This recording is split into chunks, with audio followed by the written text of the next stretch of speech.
In this Burnout Extra, I'm going to show you step by step how to replace your lower ball joints in a 2011 Ford Escape. And this requires a few different tools that I will show you along the way and a couple processes that you should follow step by step. So once again, follow along and it will help you to replace your lower ball joints in a Ford Escape. The first thing that you're going to want to do is actually put WD-40 on a few different bolts. Around the tire and wheel assembly, it actually gets pretty rusty on a lot of cars. So I'm going to point out a few different places where you should put WD-40 to start and let that soak in to get rid of the corrosion and make it so that the bolts can easily come off. This is actually the one bolt that will need WD-40. Once again, load it up, let it soak, and that will allow this nut to back off much easier later on. If you don't know how to get to this stage where you have the caliper and brake pads off, be sure to check out our 2011 Ford Escape brake pads video. That will show you how to get off the rotor, the caliper, and the brake bracket so that you can get to the lower ball joint very easily. So once again, I'll link that up in the corner. That video you should follow first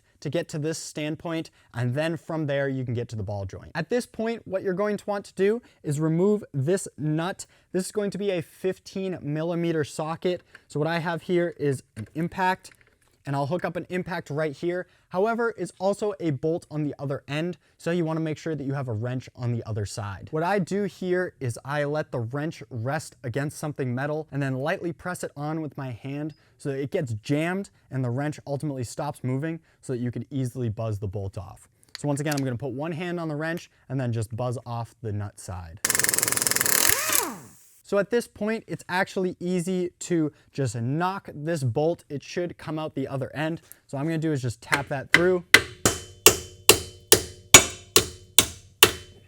The nut and bolt that we just pulled out of here should come with your kit for the new ball joint. So you don't need to worry about keeping those or making them look nice. You can simply throw them away. At this point, the ball joint should still be stuck in your steering assembly. So what you need to do is get a spreader tool that will ultimately go in here and spread it out and pry the ball joint down. This arm right here will ultimately lower from the entire axle that you see here. So once again, I'm gonna get a spreader tool that will ultimately just pry it out. So this is the brake spreader tool. I'm gonna stick that right in between the ball joint and where it needs to pry down. And I'm gonna hit this pretty hard so that it separates the two. If you end up hitting the back, it's also good to go from a different angle so that you can ultimately get the leverage. What I didn't have is enough space with this spreader tool, so I actually just stuck a screwdriver in there to spread it out a little extra. This arm right here, you can actually get on the other side of the steering assembly. So what I did is I just pulled this to the side. Now that the ball joint is not attached, it's loose. So you can pull it back and ultimately get the ball joint accessible from the front of the car. That's the best way to do this. From there, you're actually going to need a ball joint press, which looks something like this. It's a giant C that you can tighten and ultimately will push it out. Now, it comes with a bunch of different attachments that you can use. You essentially have to find the right ones for the car. And this is how you get it in and how you get it out is with this press. Once again, find the right attachments to push the top down. This ball joint here comes out the bottom and it cannot go out the top. So you need to push it down. And the best way to do that would be have a cup-like structure like so that the ball joint can come down into this cup. So you'll see that I'll use nothing on the top because it hits the ball joint just right, and I'll be pushing the ball joint down into this cylinder here. Once you have it in place and ready to go, then you just tighten this bottom part of this ball joint press. So you can see that it just cracked open because that little ridge inside just above my finger is actually the ball joint separating from the car. So you're gonna wanna keep pushing it down with different attachments until this ultimately is able to pop out. Once you have the old ball joint out and pressed out, it's a great idea to take some sandpaper and just go around this inside and clean it up a little bit. That'll get any old debris or corrosion away because you're about to slide that new ball joint right into place. So when you're going to install the new ball joint, you're actually going to need this piece right here. And this ultimately allows you to have a break in this cylinder because there's an uneven surface when you're putting the ball joint back in. So you're gonna want this open end side of this cup-like thing on this back part here. You're gonna have to move the axle out of the way, but you're gonna want it on this part so that the open side is facing towards the car and that will allow the ball joint to pull up and into the spot nice and even, because you don't want this to go in crooked. There are little gears along the side here, and ultimately you want those to slide in smoothly. So what I'm going to do is make sure that I have something flat on the bottom, because you don't want anything pressing against this metal part here. You want it on the outside, the structure of the ball joint. And so what I'm going to do is I'm going to have something press the bottom nice and even up, and then I'm going to have the top of the ball joint press go right into this, and ultimately this ball joint should slide right into place. So what I'm about to do first is lightly tap in the ball joint nice and even, so that it's in place. Next, I'm going to take the open face kind of cup looking thing like I was talking about before, and just make sure that's lined up. So one thing important to note is that if this is not held back far enough, it might be tough to get the ball joint press on here. Now that I have the open cylinder here on the top of the A-arm, and then we have something like a hockey puck like thing that's metal underneath, once again, you want to push on this main part of the ball joint here. Once this is set up just like this, you can actually just hit it with an impact and it should pull this right in. So you'll see this gear part right where I'm touching now will slide into the actual bracket of the car. What I'm going to do now is with an air gun, just hit the bottom and tighten up the press so it pulls it in.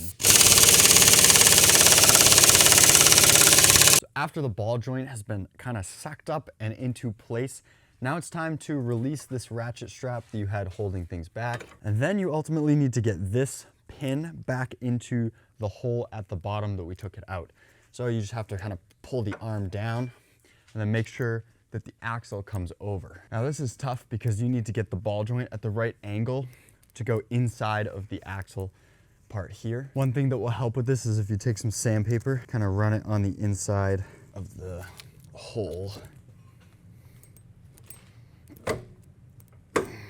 Okay, now that I have this lined up, ready to go into the hole, you can see it's kind of just barely started there. What I'm actually gonna do is take a floor support jack and just press up on this. That will ultimately slide it right back into place. You want this groove where there's kind of a groove in the new ball joint. You want that all the way at the top the best you can so that you can get the bolt in easier, because there is a bolt that we took out first and that ultimately will need to be put back in, or a new bolt will go back in. Once again, if you're on the ground, just take a car jack or something like that, but you're gonna jack up on this bottom part, make sure not to dent the middle inside. Grab the whole thing. If you have a piece of metal to put underneath, that could be good too, but you're gonna wanna jack up the whole thing so that it kind of slides into place, and you'll see that as I do it right now.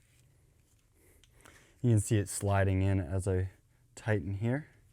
You see it tightening right up, nice and snug, and you felt it.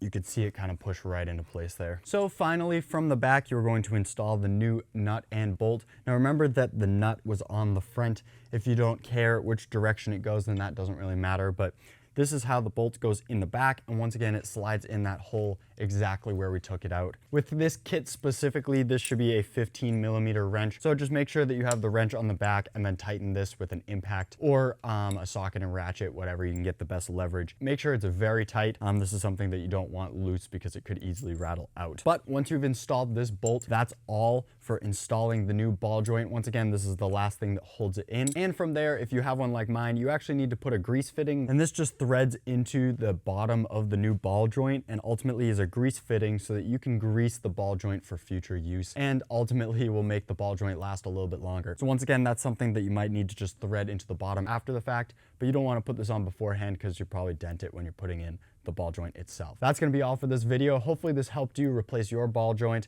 in a Ford Escape or something similar. It's a pretty easy process. It just requires a few different tools that otherwise you probably wouldn't be able to get it in there snug. So like I said, thank you for watching. Hopefully this helped, and we'll see you next time.